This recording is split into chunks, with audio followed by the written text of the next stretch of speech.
Okay, let's face it, it is not easy to brag on yourself and talk about how great you are and about all your accomplishments. In fact, most of us are taught as kids that that's, rude and braggy, and it's something that it's behavior that we should avoid. And then you own a business and you've got to talk about yourself and you realize, I don't have skills for this. I've never done this before. So I have a little process called the expert statement that will help you get over that hump and instill confidence in your clients.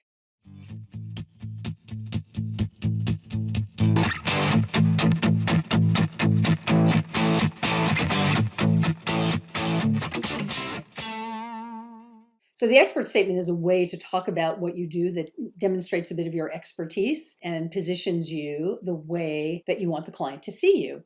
So what we're trying to do is tell a brief story that ties your expertise into their needs. It's hard to come up with this on the fly. You really don't want to do this because this is such an important part of winning business. I think it's better if you're prepared with these statements. Let's just look at what this is. For example, say you're an email strategist or an email specialist. You specialize in writing emails. Maybe you have a particular expertise or niche. Maybe you write for e-commerce or SaaS or information marketing. Maybe inside of that you have a specialty. Maybe you write cart abandonment or abandoned cart emails, or you write post-purchase emails, you write an engagement series for trial users. Whatever it is, talk about what you do and why you do it. If you specialize, chances are, and you can say, I specialize in email. Email changes so rapidly and there's so much happening in that marketing space that I only focus on email because I want to keep, up to the minute on everything that's happening so I can bring you the best strategies and get you the best results. I can get you exactly what you need. And what they start to understand is that you bring strategy to the table. You're an expert. You're not just a pen for hire. And it helps you to clarify, what you know and what you do. And so you talk about this a little bit. I write this because this, and maybe maybe you have a reason.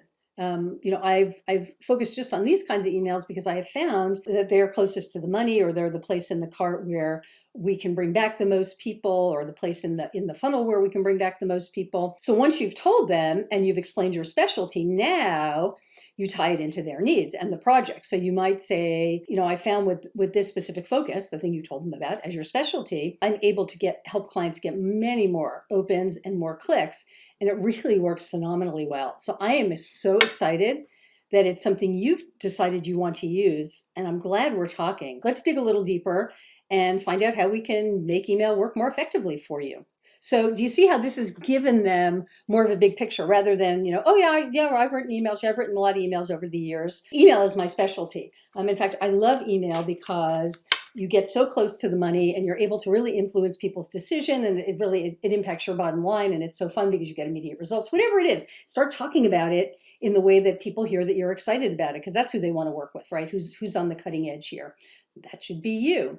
So you've given them a big picture. They get a sense of how much you know, that you're a specialist, that you've got all this knowledge that you can pull from, and it's going to make them feel taken care of, which is really important. They'll feel confident that you can actually handle the project.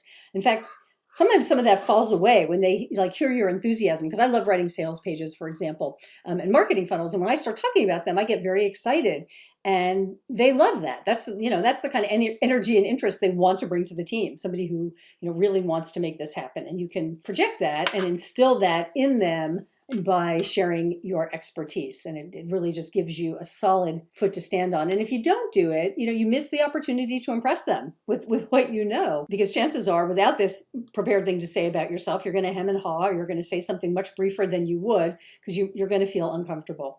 So the thing with the expert statement is to practice it until you feel comfortable saying it off the cuff, because obviously you don't want to be reading a script. So you want to get comfortable with the language, and then you might even, like I did for years, use bullet points. Make sure you've covered the things that you want to hit top level. And one thing I'll promise you is you will get more and more comfortable as you do this. It comes more naturally, and as you see how well people respond to it, you'll feel more comfortable doing it as well. So I encourage you to write out statements for all your specialties, practice them, and use them. They'll build a foundation of confidence for you, which will get transferred to your client.